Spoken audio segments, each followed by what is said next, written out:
transisi kepengurusan dari kepengurusan Genbi 2021 kemarin ke kepengurusan selanjutnya insya Allah gitu. Yang mana tujuannya adalah insya Allah harapannya semoga pengurus kedepannya dapat melanjutkan tongkat estafet Genbi dan juga dapat mengembangkan Genbi kedepannya gitu. Para hadirin yang saya hormati, sebagai generasi baru Indonesia yang dalam hal ini sebagai perpanjangan tangan dari Bank Indonesia atau sebagai frontliner, sebagai agent of change, sebagai future leaders, harusnya sejatinya mampu memanfaatkan atau mengoptimalkan komunitas Genbi ini untuk mengasah kemampuan Anda, mengasah kreativitas Anda, potensi-potensi Anda. Agar kelak ketika Anda berangkat dari Genbi atau keluar dari Genbi, ada sesuatu yang bisa Anda terapkan ke depannya gitu.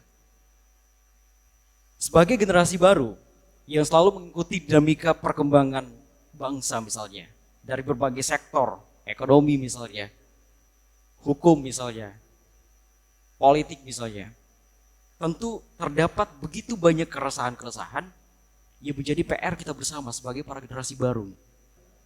Kemarin, Februari kemarin, data yang dirilis oleh Economic Intelligence Unit, dia merilis tentang si indeks demokrasi dunia.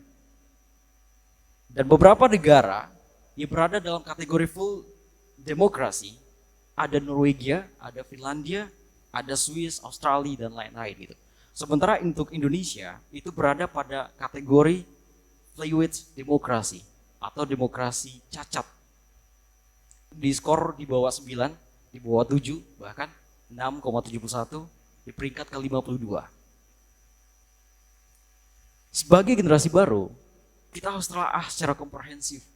Kenapa negara yang telah dijelaskan secara ekspresif verbis dalam konstitusi terkait kedaulatan rakyat justru minim tentang demokrasinya gitu.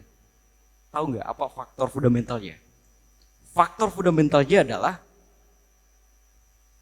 punahnya rasa krisis dari para kaum generasi muda gitu.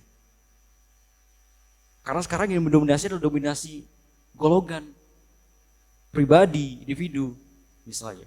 Saya dari komisariat A misalnya, calon kandidat saya itu sama dari komisariat saya gitu. Maka saya harus pilih dia. Kalau misalnya paradigma kayak gitu yang teman-teman pakai, buat apa kita buat pemilihan umum kayak gini gitu? Tinggal tentukan aja dia gitu. Makanya apa yang digagas oleh panitia pemilu terkait dengan pemilihan umum sama seperti pemilihan umum konvensional kayak gini, tujuannya agar teman-teman belajar gitu. Bagaimana caranya agar kebiasaan-kebiasaan yang terjadi di luar itu teman-teman sebagai agent of change harus mampu mengubah mindset atau culture yang rusak di masyarakat gitu. Itu adalah tugas utama daripada teman-teman.